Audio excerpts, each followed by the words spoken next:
गाव गडखाम, तालुका अंबळनेर, जिल्हा जळगाव येथील दिनेश छोटू पाटील यांची महाराष्ट्र सुरक्षा बल अर्थात MSFमध्ये यशस्वीरित्या निवड झाली.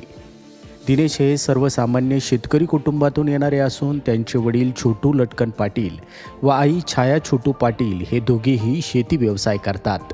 मर्यादित आर्थिक परिस्थिती असूनही कुटुंबियांनी दिनेशच्या शिक्षणासाठी व स्वप्नांसाठी नेहमीच भक्कम पाठबळ दिलं. दिनेशने कमवा व शिका योजनेअंतर्गत आत्मामालिक भरतीपूर्व प्रशिक्षण केंद्रात सलग 10 महिने कठोर प्रशिक्षण घेतलं. या कालावधीत त्यांनी शारीरिक तंदुरुस्ती, शिस्तबद्ध दिनचर्या, अभ्यास तसेच मानसिक तयारी यावर विशेष भर दिला. प्रशिक्षण काळात केंद्रातील सर्व प्रशिक्षक व स्टाफ यांचं त्यांना मोलाचं मार्गदर्शन लाभलं.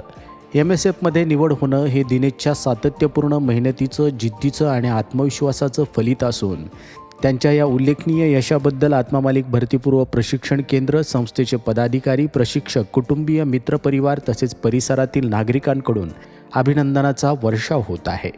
दिनेश आज भरतीपूर्व प्रशिक्षण केंद्राचे प्रमुख साईनाथजी वरपेसर तसेच निवृत्त सैनिक प्रवीण पठारे, चेतन गिरमे, सुधीर नाकाडे, हेमाकांत पाटील तसेच खाटेकर सर व खाटेकर मॅडम, अधीक्षक अजय खरात सर तसेच आत्मामालिक भरतीपूर्व प्रशिक्षण केंद्रातील सर्व स्टाफ यांचं मोलाचं मार्गदर्शन लाभलं.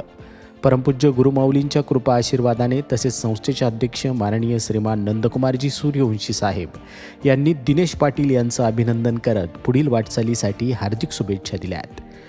दिनेशचं हे यश ग्रामीण भागातील तरुणांसाठी प्रेरणादायी असून योग्य मार्गदर्शन, कठोर परिश्रम आणि आत्मविश्वास याच्या बळावर ध्येय साध्य करता येतं हे त्यांनी सिद्ध करून दाखवलं आहे.